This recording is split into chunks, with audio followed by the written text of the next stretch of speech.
Friends, कल और आज आपके बीच बहुत ही उपयोगी और सार्थक चर्चाएं हुई हैं। मुझे खुशी है कि भारत और रूस के सहयोग के सभी क्षेत्रों का इस बैठक में प्रतिनिधित्व किया गया है। आप सभी के सुझावों और प्रयासों के लिए मैं आपका हार्दिक अभिनंदन करता हूं। मेरी ओर से हमारे सहयोग को आगे बढ़ाने के लिए कुछ विचार आपके सामने मैं रखता हूं। पहला, लॉजिस्टिक्स और कनेक्टिविटी के क्षेत्र में आज की बैठक में राष्ट्रपति पुतिन और मैंने हमारे कनेक्टिविटी के पूरे पोटेंशियल को रियलाइज करने पर बल दिया है।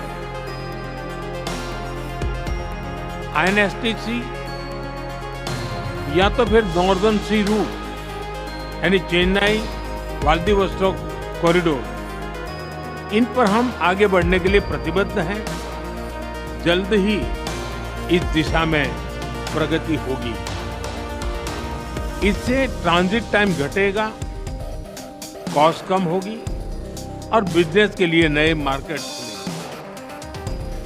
डिजिटल टेक्नोलॉजी की ताकत के साथ हम कस्टम्स, लॉजिस्टिक्स और रेगुलेटरी सिस्टम को वर्चुअल ट्रेड कॉरिडोर से जोड़ सकते हैं। इससे कस्टम्स क्लियरेंस तेज होगा, पेपर वर्क घटेगा और कार्गो मूवमेंट अधिक सीमलेस बनेगा। दूसरा, मरीन प्रोडक्ट।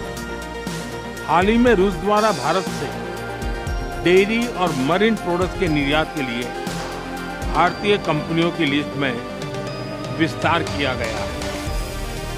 इससे भारत के एक्सपोर्टर्स के लिए नए अवसर बने। भारत के high quality marine products, value added sea food, processed food, इसकी बड़ी मात्रा में ग्लोबल डिमांड है।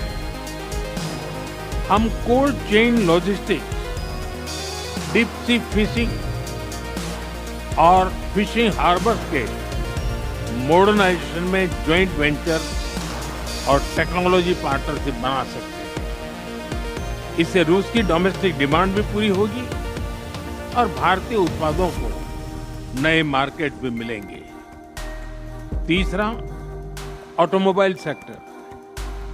Bharat affordable, efficient EVs, two wheelers और सीएनजी मोबिलिटी सॉल्यूशंस में आज ग्लोबल लीडर है। रूस एडवांस मटेरियल का बड़ा प्रोड्यूसर है।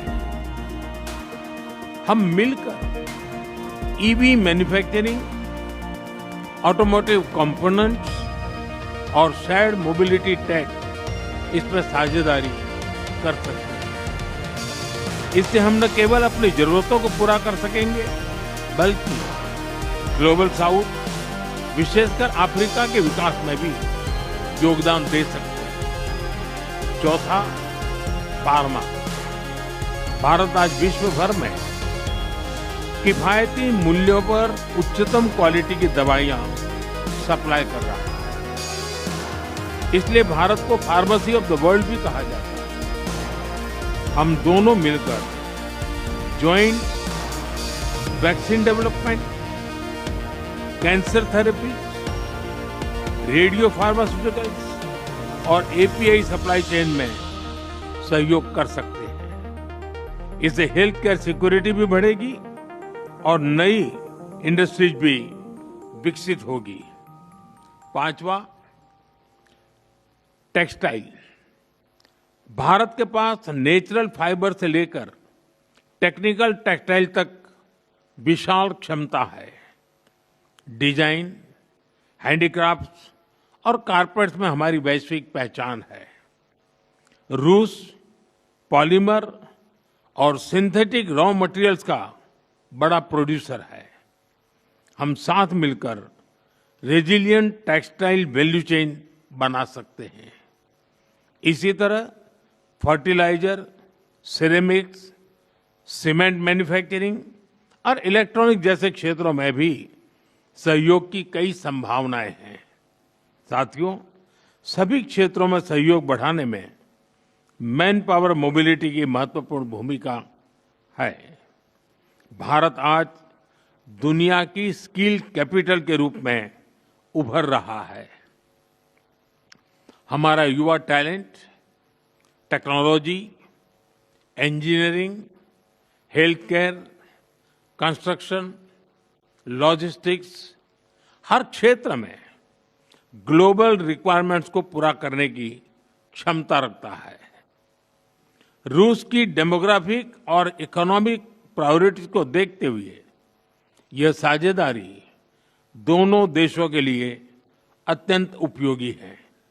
जब हम भारत के टैलेंट को रूसी भाषा और सॉफ्ट स्किल में ट्रेनिंग देंगे तो हम मिलकर एक ऐसी रशिया रेडी वर्कफोर्स तैयार कर सकते हैं जो दोनों देशों की शेयर्ड प्रॉस्पेरिटी को गति देगी। फ्रेंड्स, आज हम अपने दोनों देशों के नागरिकों के लिए टूरिस्ट वीजा पर कई अहम हमने फैसले लिए हैं। इससे दोनों देशों के बीच टूरिज्म को बढ़ावा मिलेगा, टूर ऑपरेटर्स के लिए नए बिजनेस अपॉर्चुनिटीज बनेगी और रोजगार के नए अवसर खुलेंगे। फ्रेंड्स, आज भारत और रूस को इनोवेशन, को प्रोडक्शन और को क्रिएशन की नई यात्रा पर साथ चल रहे हैं। हमारा लक्ष्य आपसी व्यापार बढ़ाने तक सीमित नहीं है। हम पूरी मानवता की भलाई सुनिश्चित करना चाहते हैं। इसके लिए ग्लोबल चैलेंज का स्थायी समाधान तैयार करना है। भारत इस यात्रा में रूस के साथ कंधे से कंधा मिलाकर चलने के लिए पूरी तरह से तैयार है। मैं आप सबसे कहना चाहता हूं, कम make in India, partner with India and together let us make for the world.